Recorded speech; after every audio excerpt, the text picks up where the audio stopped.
की तरह तुमको शिकस्त होगी।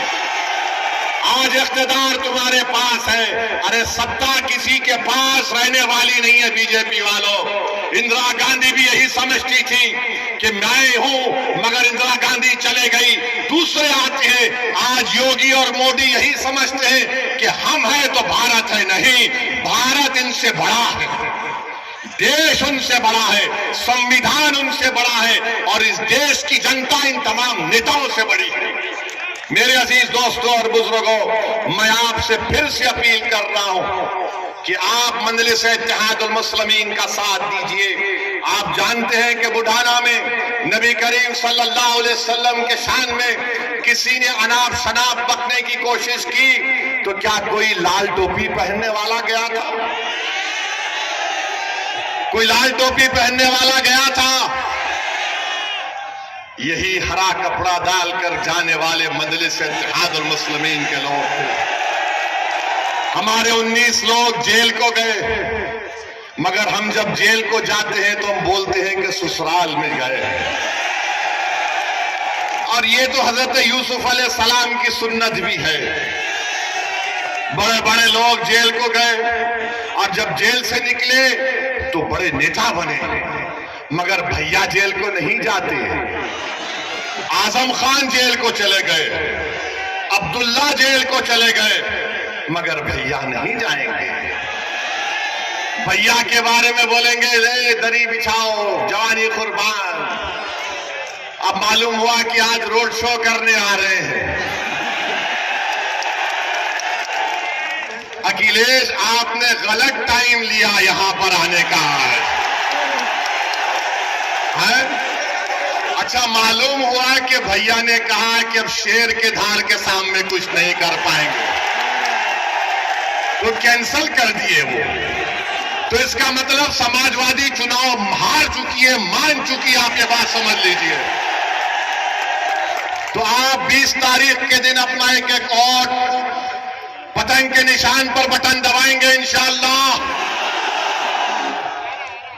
इंशाअल्लाह बोल दिए। फिर यहां हम जाने के बाद इब्लीस के लोग आकर कान में खुसखुस करेंगे, ये अरशद राणा जीता तो क्या होगा, क्या फर्क पड़ जाएगा, भाजपा जाएगी।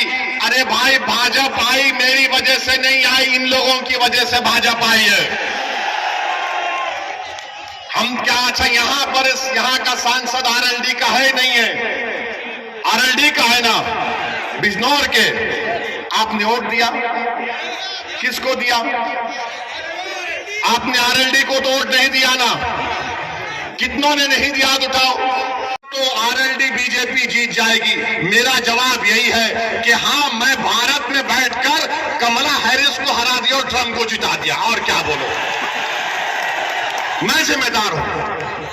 यानी हम यहां पर बैठ जाते नहीं है।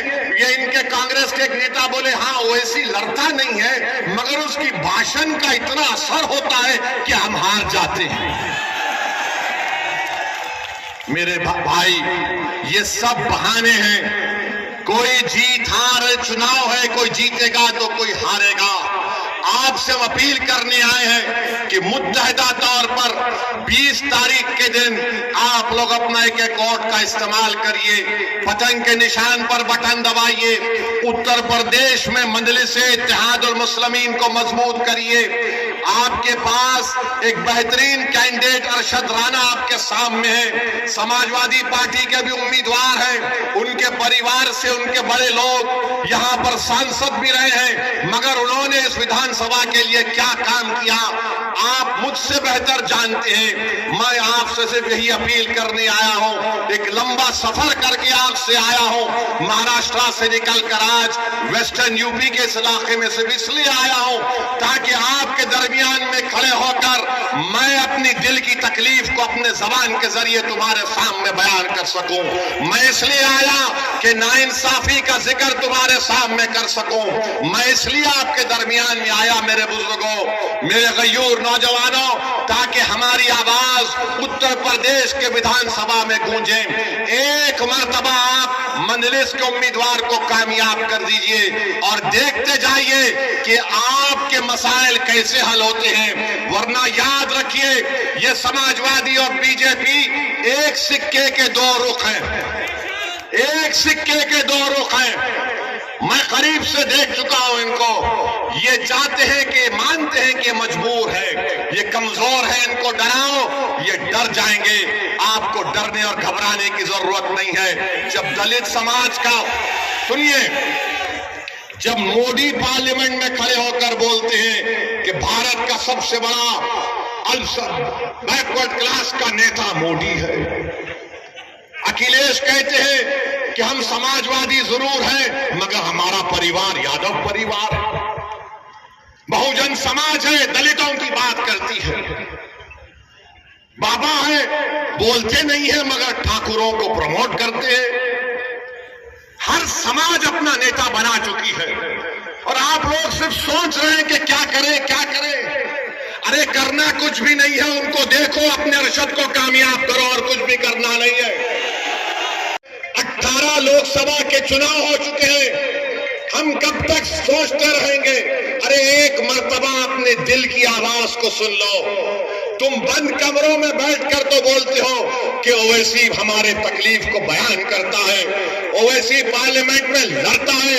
अरे मेरा लड़ना जरूरी है, मगर क्या तुम नहीं चाहते कि ओवैसी की तरह ऐसे हजार ओवैसी से बेहतर तुम्हारे नुमाइंदे विधायक और सांसद बनकर तुम्हारी लड़ाई लड़े? ये आपको फैसला करना है 20 तारीख को। बस यही चंद गुजारिशात मुझे आप तक कहना था। मैं यहाँ पर आया हूँ, आपका बेहद शुक्रिया। मैं आखिर में कुंदरकी की आवाज, बड़े ताकतवर उम्मीदवार है, स्ट्रांग उम्मीदवार है रवि गौतम, वो भी लड़ रहे हैं। आप इन तमाम की कामयाबी के लिए दुआ भी करिए। मैं माजरत चाहता हूं, मैं एक लंबा सफर तय करके आया हूं, ज्यादा देर आपके दरमियान में बोल नहीं सका।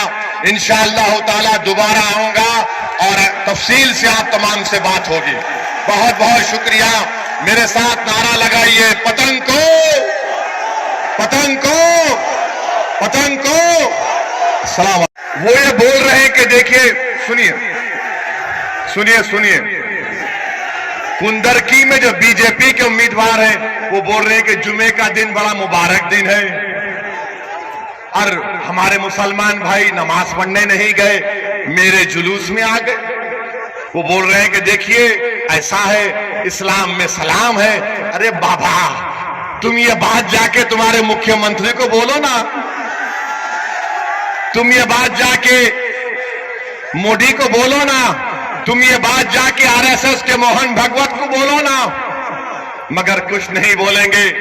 मेरे अजीज दोस्तों और बुजुर्गों, हम आपसे हाथ जोड़कर अपील कर रहे हैं कि 20 तारीख के दिन मीरापुर से अरशद राणा साहब को और कुंदरकी से हाफिज वारिस साहब को आप अपना वोट देकर कामयाब करिए।